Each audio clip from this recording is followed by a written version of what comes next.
arkadaşlar. Kanalıma hoş geldiniz. Bugün sizlerle kapşonlu dik yakalı hırkamızın roba çalışmasını, yani roba ayrımını ve model kurulumunu yapacağız. Şimdi burada 3. videomuz burası. Bir önceki videoları seyretmiş ve yapmış olmanız gerekiyor. Bu bölümleri hazırladıktan sonra 3. videomuz, yani bu videomuzda devam ediyor olacağız. Şimdi ben roba ayrımını yaptım. Şuradan sayılarla göstermek istiyorum. Normalde burada 92 ilmeğimiz var. 92 ilmeğimizin 40 tanesi ön için, 22 tanesi arka için, her iki kenar içinde 15'er tane ilmeğimiz var. Bu kısım omuz üstünde düz ilerleyecek. Yani apoletli öreceğiz. Bu kısma apolet deniyor. Hırkamızı daha önce de görmüş olabilirsiniz. Bu kısımlar düz ilerleyecek. Kırmızı nokta olan kısımların, bakın, iki kırmızı nokta arasında artış yapmayacağız. Hep buradan gelirken ve giderken yine buradan. Şurada daha ayrıntılı açıklama yaptım. Arka taraf 22 ilmekti. 11 11 ikiye böldüm. Şurası orta noktası. İlk gelişte arkanın ilmeğini örerken bu apolet için ayırdığımız burası 15 ilmek.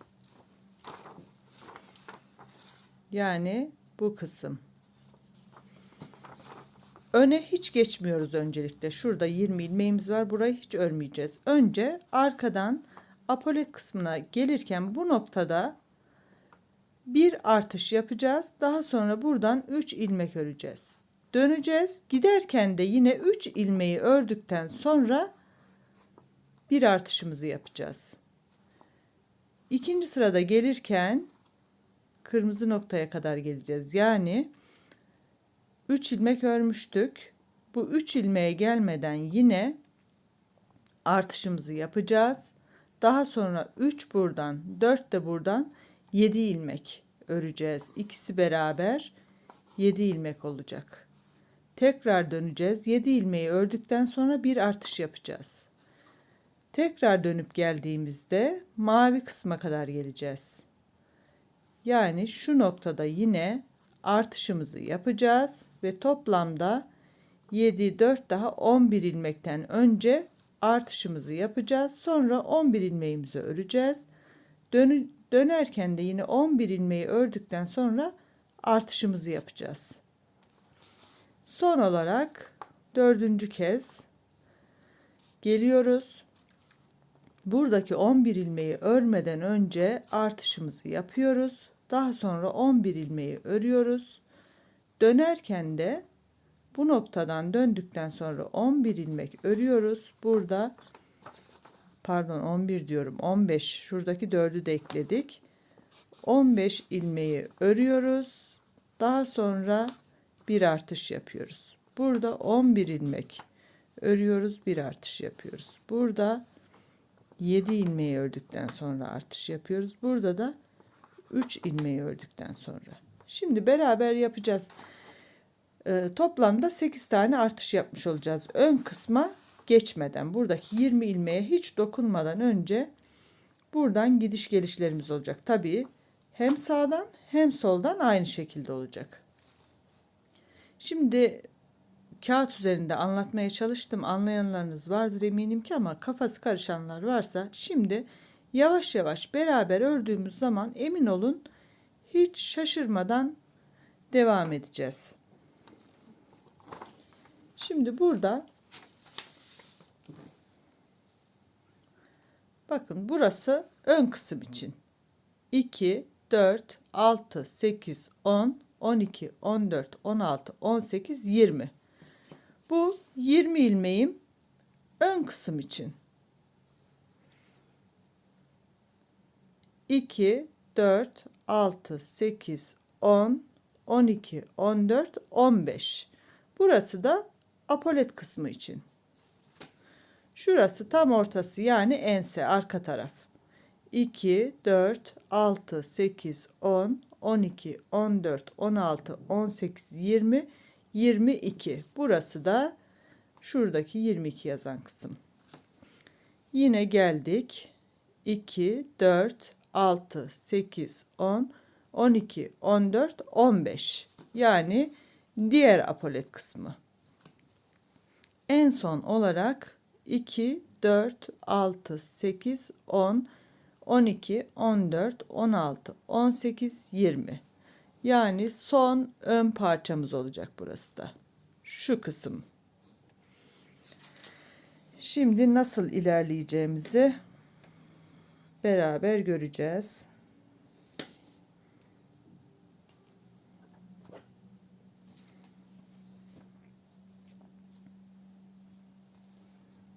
Buradan öncelikle düz örerek arka tarafın ilmeklerine geleceğim.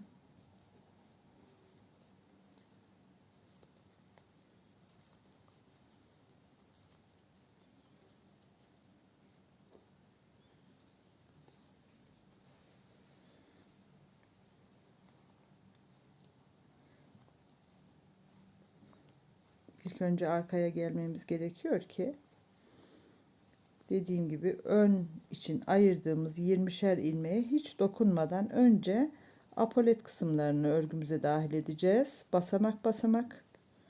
Daha sonra ön kısımları. Yakadan başlama ördüğümüz hırkalardan videolarımı seyrettiyseniz orada da yaka düşürme, yaka yuvarlama ya da o işlemi yapmıştık. Aynı onun gibi sadece bu işlemi önlerle değil de apolet kısmıyla başlatıyoruz.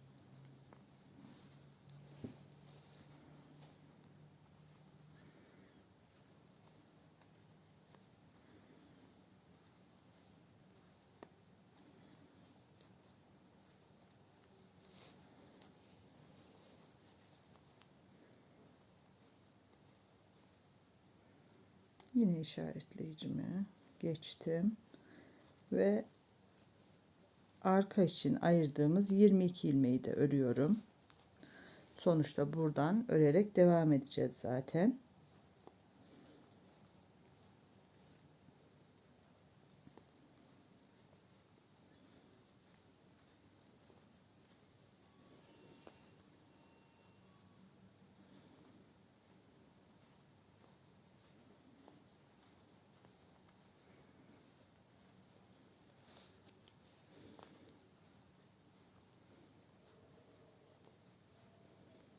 Evet, şimdi arka için ayırdığımız ilmeklerimizi de ördük. En son 22 ilmeğimizi ördük.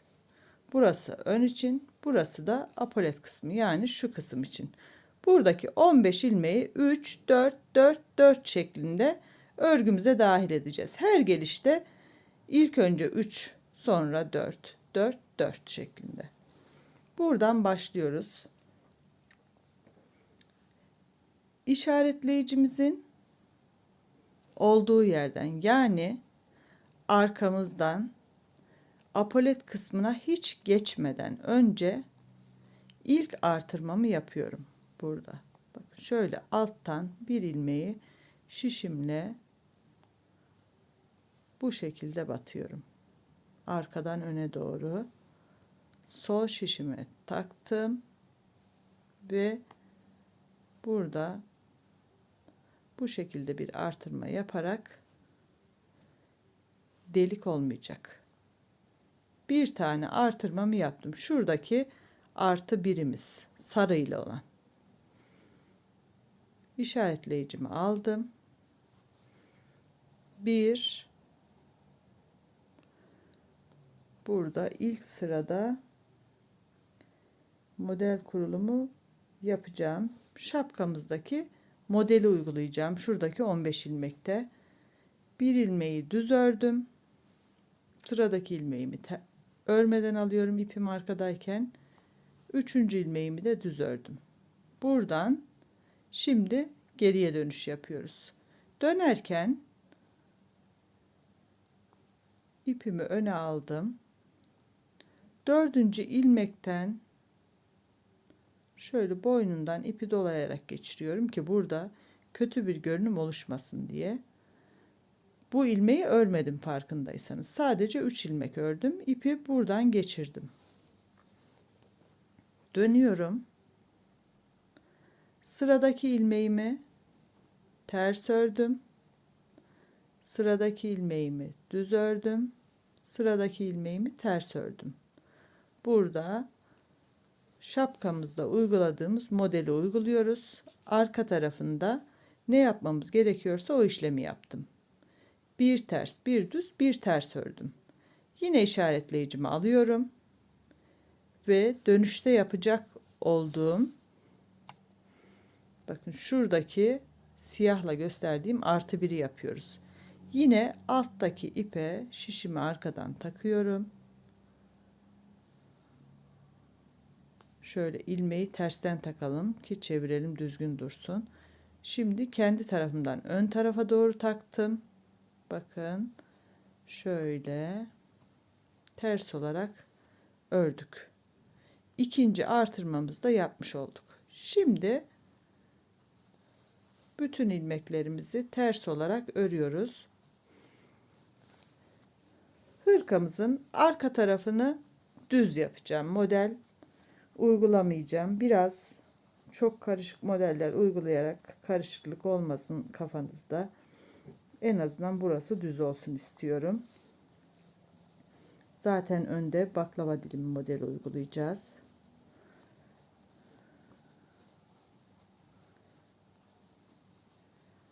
Burada bütün ilmeklerimi ters örerek diğer tarafa geldim.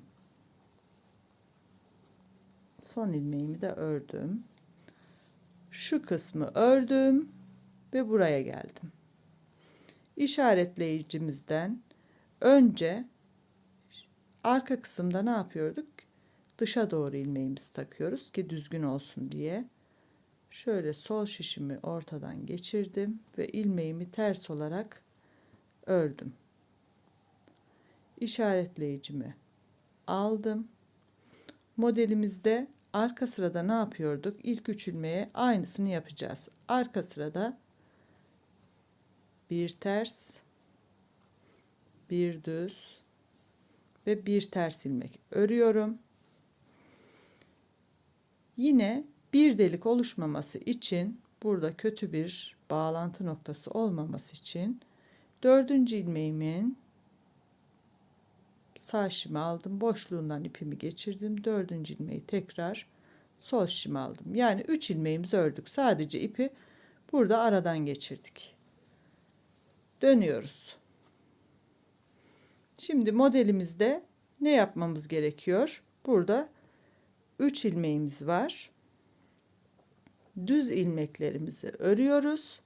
Ters ilmeği örmeden alıyorum. Şu modelde ipim arkadayken ve düz ilmeği yine örüyorum. Çok basit bir model. İşaretleyicimizi sağ şişimize geçirdik.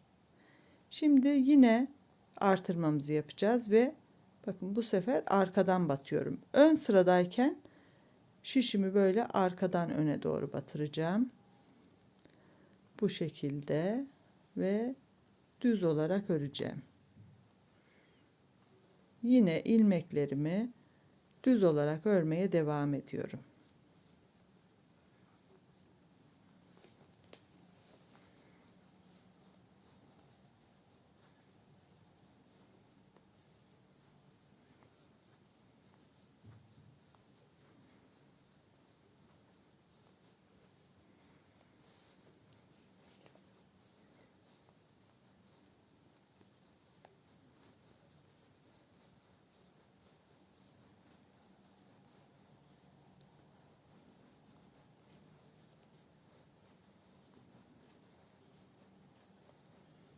İşaretleyicime kadar geldim yine. Burası 22 ilmeğimiz. Şu noktaya geldik. Şimdi kırmızı ile olan, yani ikinci kademedeyiz. Burada 3 ilmeği örmüştük hatırlarsanız.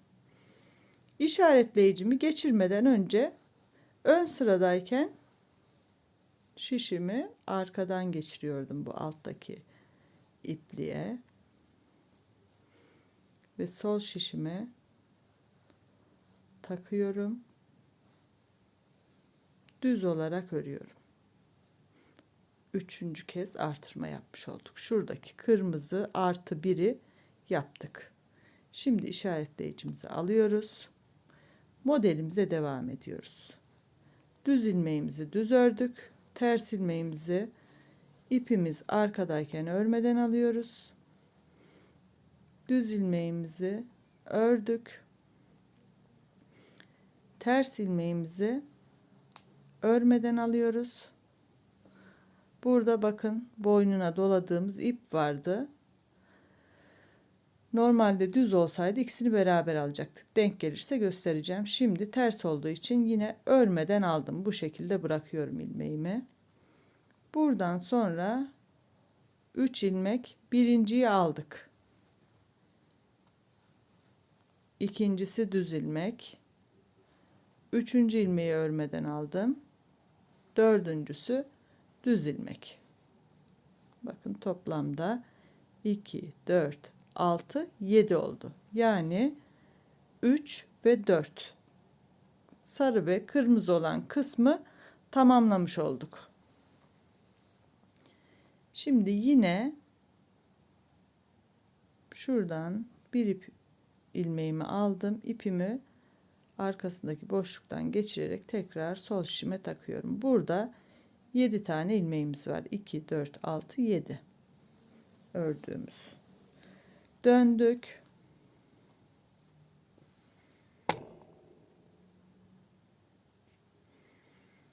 Şimdi ters ilmeğimizi ne yapıyoruz? Ters olarak örüyoruz. Arka sırada düz ilmeğim, pardon, şöyle ters görünen ilmeğimizi, yani önünden ip geçirdiğimiz ilmeğimizi de düz örüyoruz. Ters ilmeğimizi ters ördük. Diğer ilmeğimizi düz olarak ördük. Ters ördük. Düz ördük. Ve ters ördük en son. Modelimizin yapımı arkada bir ters bir düz. Şimdi işaretleyicimi geçirdim. Bakın bu taraftayken artırmayı yapmıyoruz. İşaretleyicimizi aldık 7 ilmekten sonra. Buradan arka sırada olduğum için geriye doğru batıyorum şişimi. Şeklini değiştiriyorum ilmeğimin. Buradan sol şişimi battım. Ve ilmeğimi ters olarak örüyorum. Ve bütün ilmeklerimizi ters örmeye devam ediyoruz.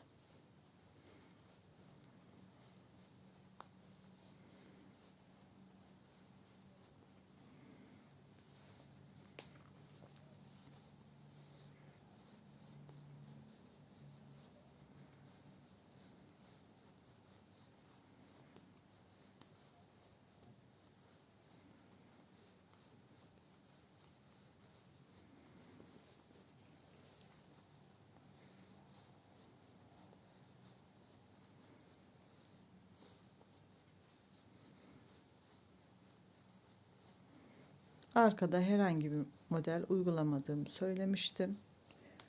Burasını en azından dümdüz örerek hızlı bir şekilde geçelim.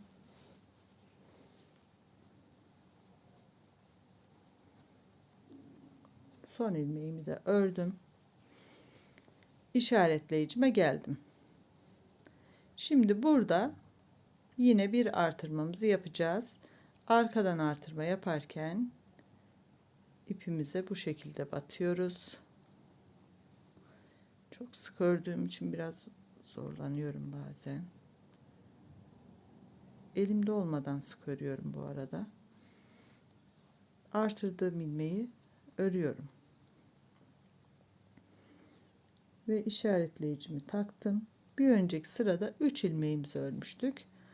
Modelimizin arkasında ters ilmek örüyoruz. Sıradaki ilmeğimiz düz ve ters ilmek ördük. Burada da yine bu taraftayız. 4 ilmek öreceğiz. Yani ilk önce sarıyı tamamladık. 3 ilmeğimizi ters ördük. Sıradaki ilmeğimiz düz örüyoruz. Sıradaki ters düz ve ters. 2 4 6 7. 8. ilmeğimizin yine boynundan doluyoruz ipimizi ve geri aldık sola. 2 4 ilmeğimizi de katmış olduk. Bakın burası da, şurası ilk 3 ilmeğimiz, şurası son 4 ilmeğimiz. Boynuna doladığımız için şurada ipimizi, bakın herhangi bir açıklık yok, gayet düzgün, sanki 3 4 kademe kademe örmüş gibi değil de aynı anda örülmüş gibi duruyor. Şuradaki yapmış olduğumuz işlem. Şimdi yine bu 7 ilmeğimizi öreceğiz. 2 4 6 7. Düz ilmeklerimizi düz olarak örüyoruz. Ters ilmeklerimizi örmeden aldık. İpimizi arkadayken düz ördüm, örmeden aldım. Düz ördüm, örmeden aldım ve düz ördüm. Yani 7 ilmeğimizi ördük, işaretleyicimizi aldık. Buradan ön sırada olduğum için şişimi arka taraftan öne doğru battım ve düz ilmek olarak örüyorum. Yine artırmamızı yaptık. Aradaki mesafeyi örerek devam edelim. Arka tarafın ilmeklerini ördük ve buraya geldik. Şimdi sıra mavide. Yani burada artı birimizi yapacağız. Ön sırada olduğum için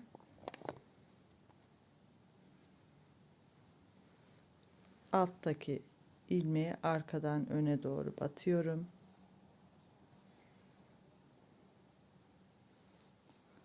Ve düz ilmek şeklinde ördüm. İşaretleyicimi geçirdim. Sıradaki ilmeğim düz ilmek. Ters ilmeği örmeden alıyorum. Düz ilmeği örüyorum. Ters ilmeği örmeden aldım. Düz ilmeği örüyorum. Ters ilmeği örmeden aldım. Düz ilmeği örüyorum. Bakın 2 4 6 7 oldu. 3 4 daha 7 idi. 7'yi ördük. Şimdi 4 daha öreceğiz.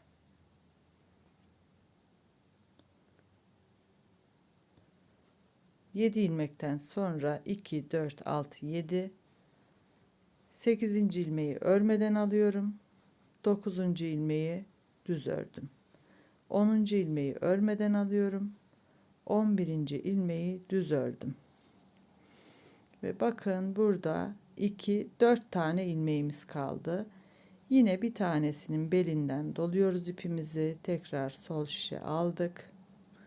Açıklık olmasın diye demiştim. Bakın gayet düzgün bu kısımda. Döndük.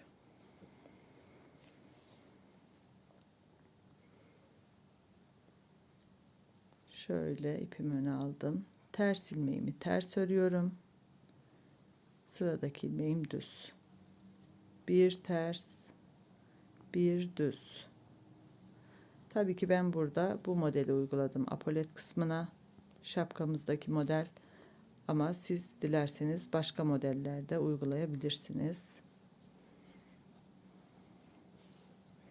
Böyle gayet spor, şık duracağını düşünüyorum.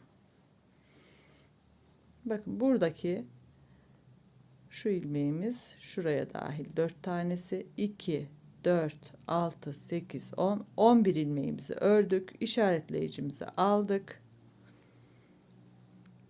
Arka sırada olduğum için şişimi kendi tarafımdan karşıya doğru batıyorum.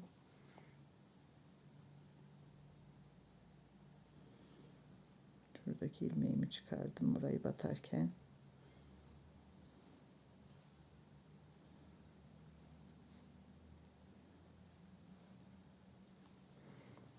Tekrar batış yapıyorum. Kendi tarafımdan karşıya doğru batıyorum ve sol şişime taktım. Ters olarak ördüm artırdığım ilmeği. Şimdi yine arka tarafın ilmeklerini ters olarak örüyoruz.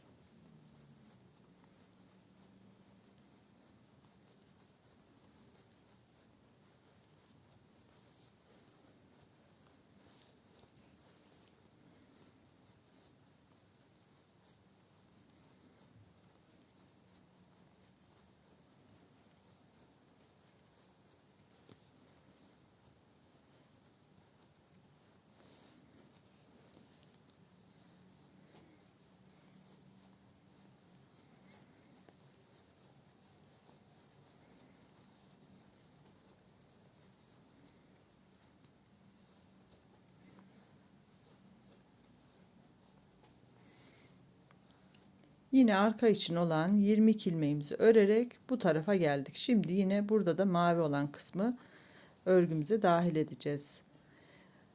İşaretleyicimden önce ters tarafta olduğum için karşıya doğru şişimi aradaki ipten batıyorum. Yani gizli artırmamı yapmak için. Burada delik olmasını istemediğim için ben bu şekilde ilmek çıkarıyorum. İşaretleyicimi aldım. Örgümüzün arka tarafında ters gördüğümüz ilmekleri ters örüyorduk. Sıradaki ilmeğim terste başlıyor. Bir ters, bir düz, bir ters, bir düz, bir ters, bir düz, bir ters, bir bakalım, 2 4 6 7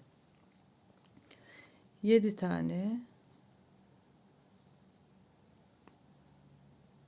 düz ilmeğimi ördüm, ters ilmeğimi örmemişim. 2 4 6 7.'yi de ördüm. Şimdi düz sırasındayız. Bu 7'yi ördükten sonra şuradaki 4 tane ilmeği de dahil ediyoruz. Bir düz, bir ters, bir düz, bir ters. Bakın burada da 2 4 tane kaldı. Yine dördüncü ilmeğimin belinden ipimi doluyorum ki burası düzgün dursun.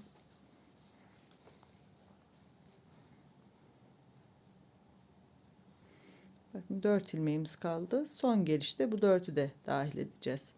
Şimdi burada düz ilmeğimi düz ördüm. Ters ilmeğimi örmeden aldım. Düzü düz, tersi örmeden alıyoruz. Modelimiz de bu şekilde.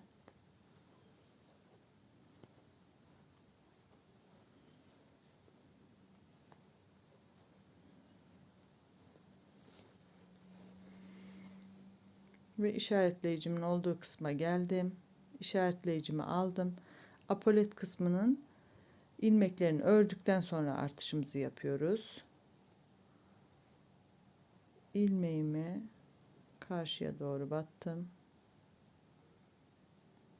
Pardon, şöyle arkadan öne doğru batacağım. Düz sırasındayız. İlmeğimi düz olarak ördüm. Yine şimdi arka için olan ilmeklerimizi örmeye devam ediyoruz.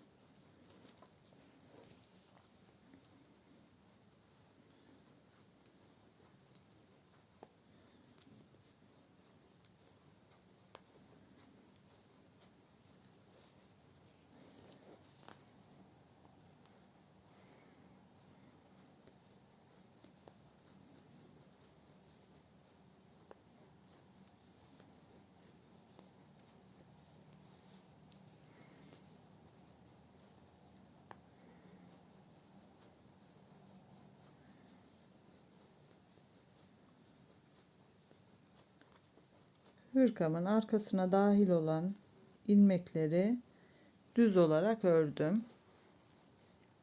Yine işaretleyicimin olduğu kısma geldim. Ön sırada olduğum için şöyle alttan batıyorum ilmeğimi. Aradaki ipe, daha doğrusu şöyle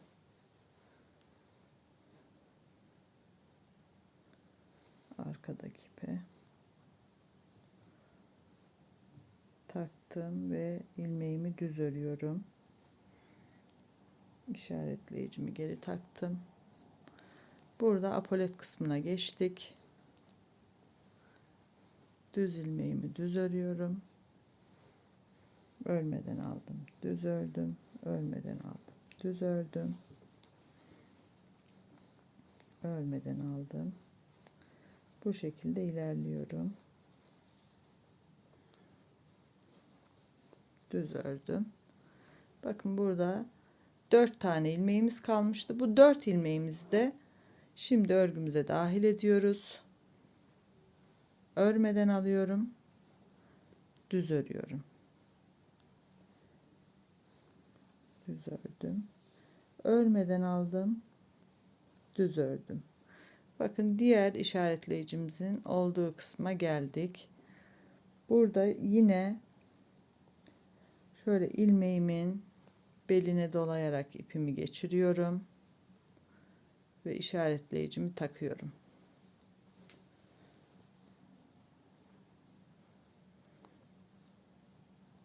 Döndüm.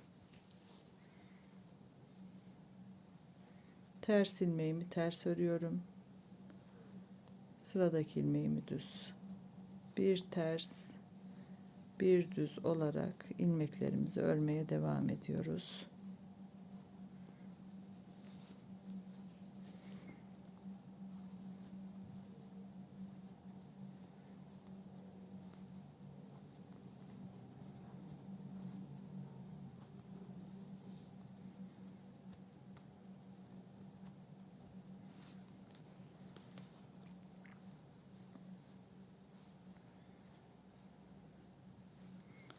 Bakın işaretleyiciye kadar gelmiştik. 2, 4, 6, 8, 10, 12, 14, 15. Buradaki 15 ilmeğimizi tamamlamış olduk. En son mor olan 4'ü de örgümüze dahil ettik. Ve buradan şimdi giderken artı birimizi yapacağız. Yani işaretleyicimize geldik. Arka sırada olduğum için kendime doğru batıyorum.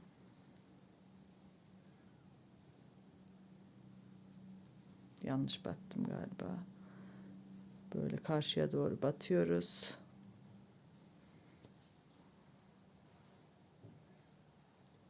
Ters ördüm ilmeğimi.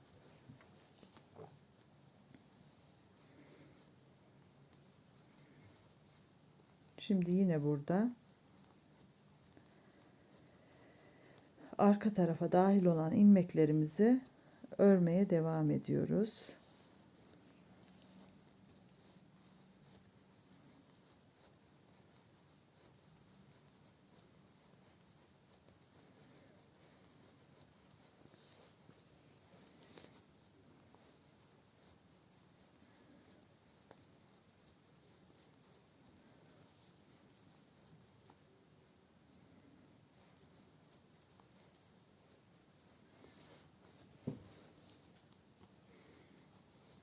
Elimden geldiğince açık anlatmaya çalışıyorum ama kafanızı karıştırdığım bir nokta olursa, anlayamadığınız yorumlarda belirtirseniz en kısa sürede dönmeye çalışıyorum.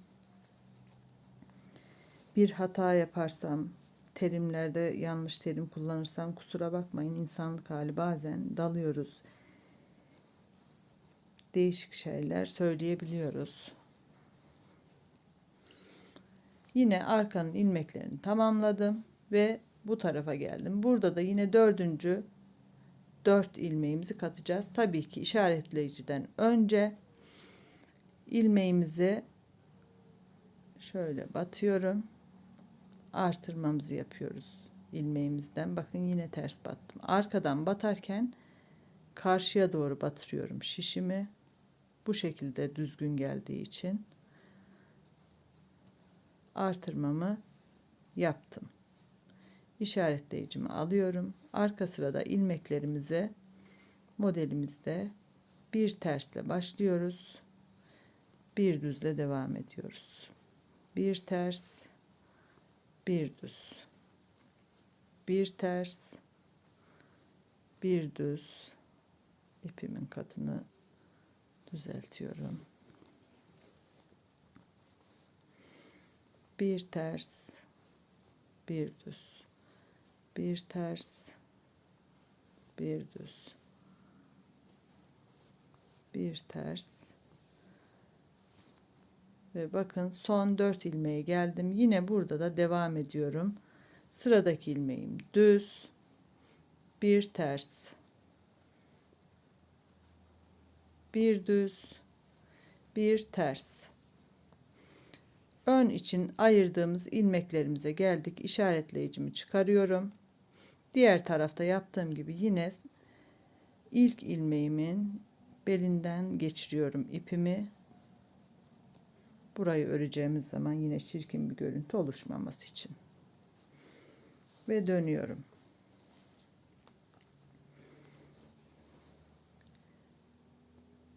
Burada sıradaki ilmeğim düz ördüm. Tersi örmeden aldım, düz ördüm. Tersi örmeden alırken ipimiz arkada. Modeli zaten birinci videomda anlatmıştım. Onu seyretmiş olursanız hiç takılmazsınız. Düzü ördüm, tersi örmeden aldım. Bu hırkamızı kapşonlu dik yakalı hırka olarak örüyorum. Ama dilerseniz kapşonu dahil etmeyebilirsiniz. Sadece dik yaka örerek devam edebilirsiniz. Ya da sadece kapşon örerek yakayı dahil etmeden örebilirsiniz. Tamamen sizin tercihinize bağlı.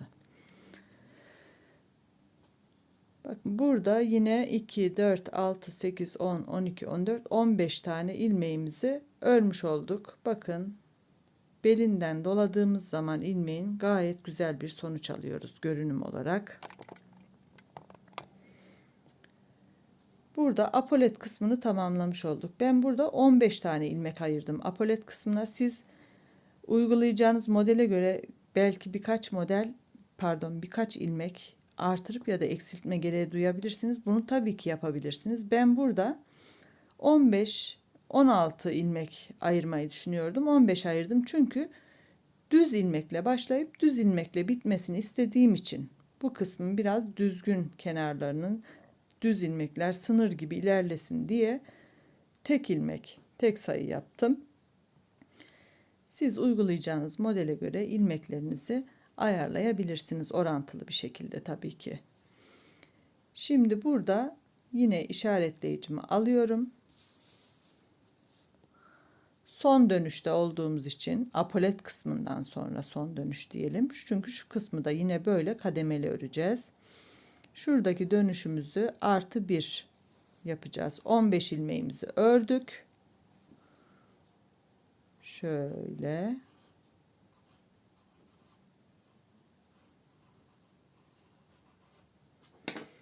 Burası 15 ilmek. Yani bu kısım.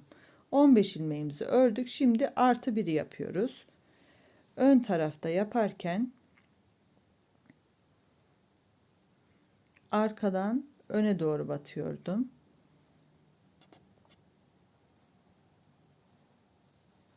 Ve düz ilmeğimi örüyorum.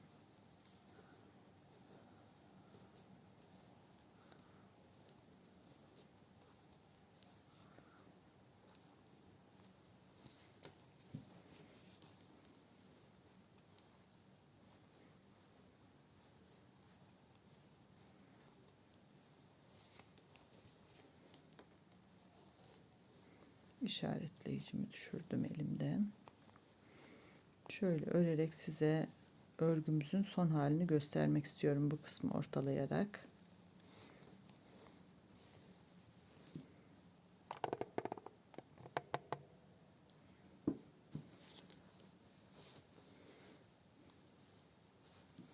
Bakın arkayı sürekli ördük. Burayı örerek apolet kısmının ilmeklerini yavaş yavaş 3 4 4 4 şeklinde dahil ettik. Arka kısmımız ilerlemeye başladı. Bu şekilde burada da en son ilmeklerimizi dahil etmiştik. Şimdi videomu burada sonlandırmak istiyorum. Aslında ön kısmın ilmeklerini de dahil ederek modelimizi kurmak istiyordum. Bu videom bile yarım saati geçti şimdiden. Ön tarafa da geçersek çok daha uzayacak. O yüzden sadece apolet kısmımızı dahil ettik bu videomuzda. Bir sonraki videomda da ön kısmın ilmeklerini örgümüze dahil edeceğiz ve model kurulumunu yapacağız. Oradan sonra işimiz çok daha kolay olacak tabii ki. Umarım beğenmişsinizdir. Beğendiyseniz like atarak, güzel yorumlar yaparak beni destekleyebilirsiniz. Dediğim gibi sorularınızı da yorumlarda belirtebilirsiniz. Abone olmadıysanız abone olarak da beni desteklerseniz çok mutlu olurum. Destekleyen herkese canı gönülden teşekkür ediyorum. İyi ki varsınız. Bir sonraki videomda görüşmek üzere. Hoşça kalın, sağlıkla kalın.